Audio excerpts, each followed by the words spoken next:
El mismo periodista culto, imparcial, de las masas y eruditos, Álamo Pérez Luna, nos obsequia un momento de cátedra a la nueva generación de aprendices, relatándonos en escasos minutos 3 décadas de una inmejorable trayectoria en calidad única y de exclusividad para CICE. Muchas gracias, antes que nada, por darme esta oportunidad.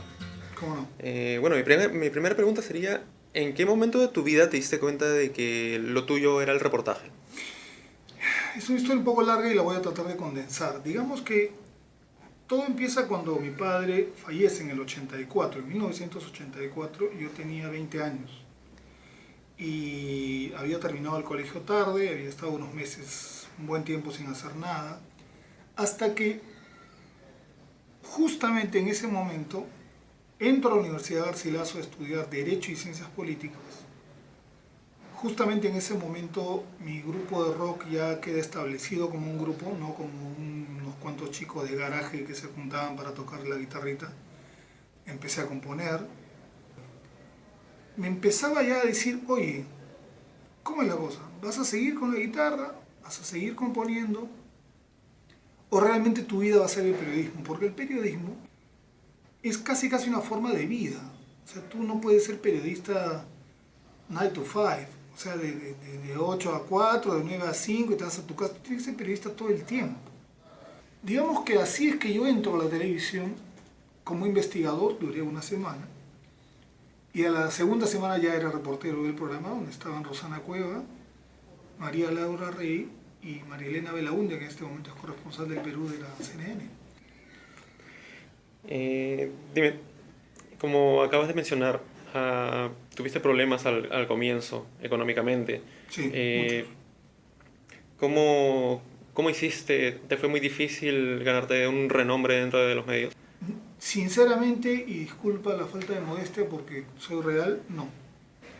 Digamos, y te lo digo concretamente, yo en la revista Sí, como redactor, ganaba $200 de la época.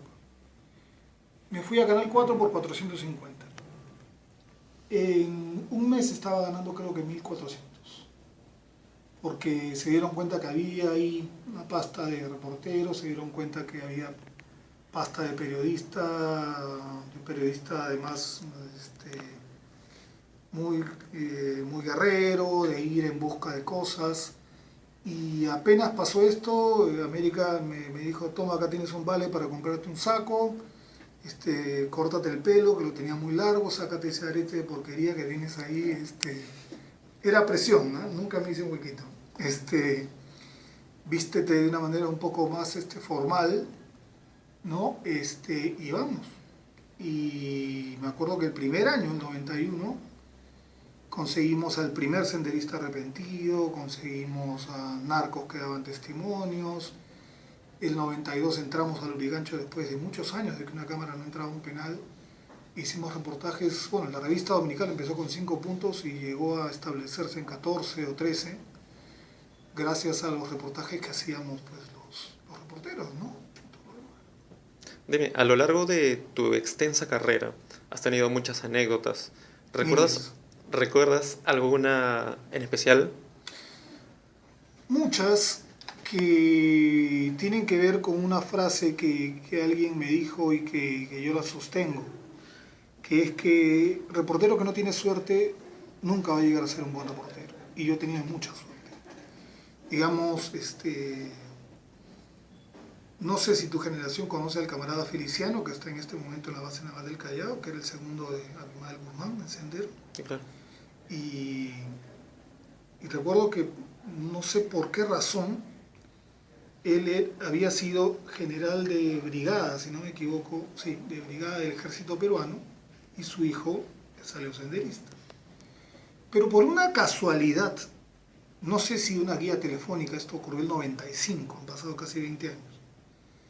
Por una casualidad di con el teléfono de este señor, que además se llamaba igual que el hijo, en Magdalena, un edificio. Toqué la puerta y me abre él, el papá de Feliciano. Nunca voy a olvidar la frase con la que él cerró la nota, que era: dándole un mensaje a su hijo diciéndole: no te quiero encontrar en el campo de batalla porque en todo caso dispara tú primero porque no quiero matar a mi hijo, ¿no? Fuera de muchas frases más, ¿no? Y eso fue simplemente porque se me ocurrió tocar una puerta, se me ocurrió ver un teléfono y ya está. Anécdotas tristes tengo un montón. Yo me fui a Colombia el 99 a hacer una nota sobre la situación en Colombia y la violencia en Colombia provocada por las FARC. Y me dijeron: acá hay un personaje cómico que es una mezcla, me dijeron en aquella época, un peruano me dijo, es una mezcla de Carlos Álvarez con Ernesto Pimentel y con Jaime Bailey. Entonces era una mezcla muy interesante para un periodista y fui y lo entrevisté. Lo entrevisté en la puerta de Caracol, de la estación, ¿no?, de televisión. Y en el aeropuerto alguien prende el noticiero como a las 6 de la mañana, 6:30.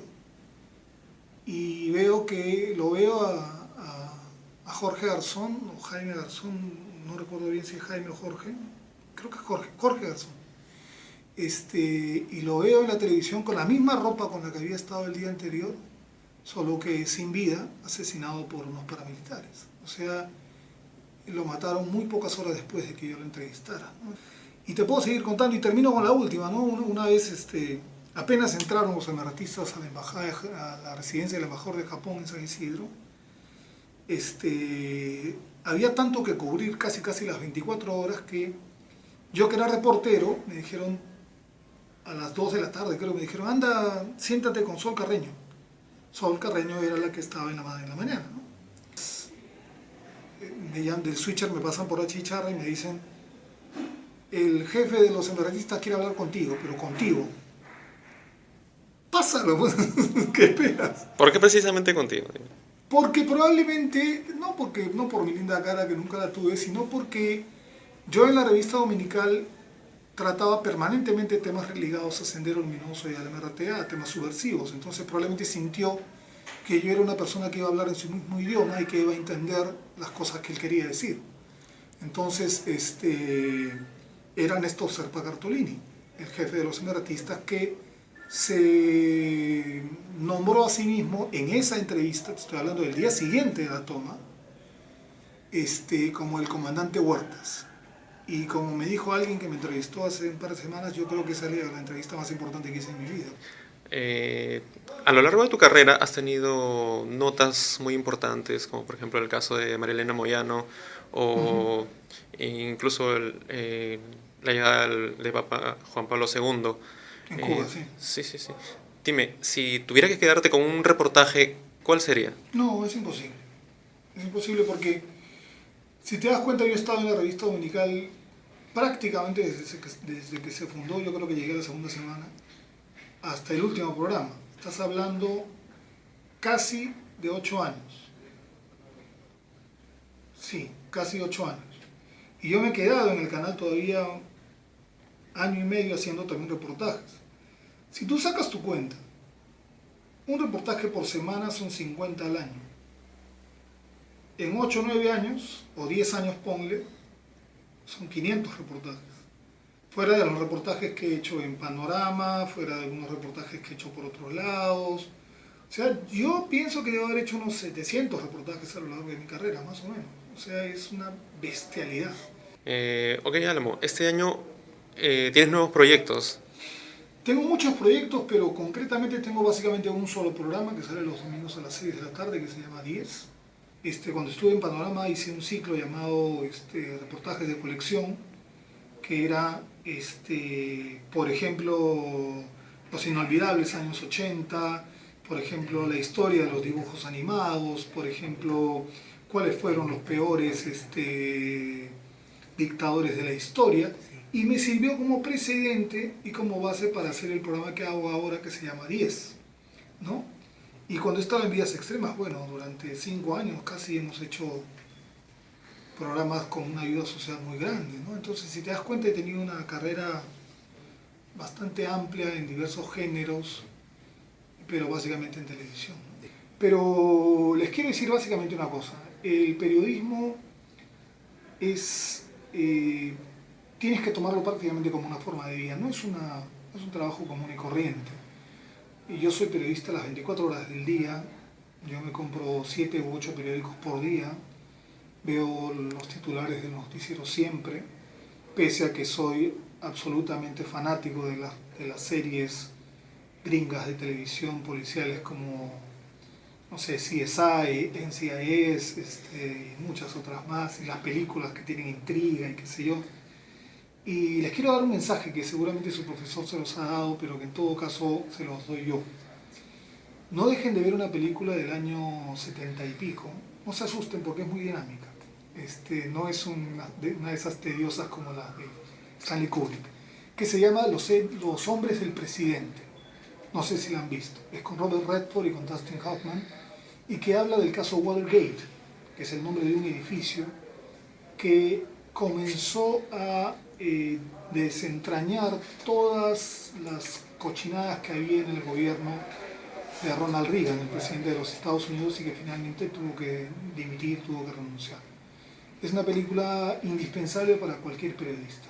Hay otra que se llama El Informante, con Al Pacino y con Russell Crowe, que también deben de ver, porque sintetiza de una u otra manera lo que es el periodismo. Les quiero dar un mensaje muy cariñoso, que estén bien, no cedan. Yo sé que es difícil estar varios años detrás de la carpeta, me ha tocado estar algunos, pero una muy buena formación no la cambia nadie.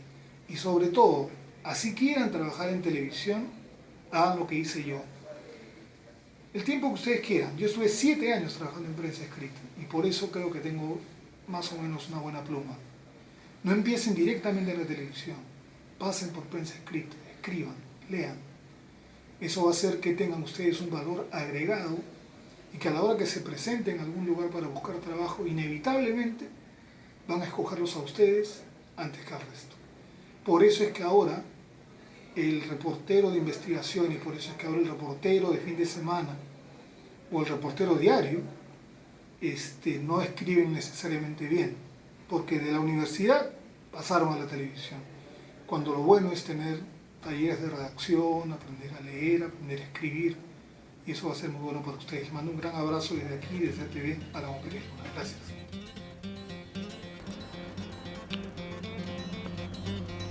Unos kilos menos, manos sosegadas y sonrisa amical. Un ejemplo a carta cabal.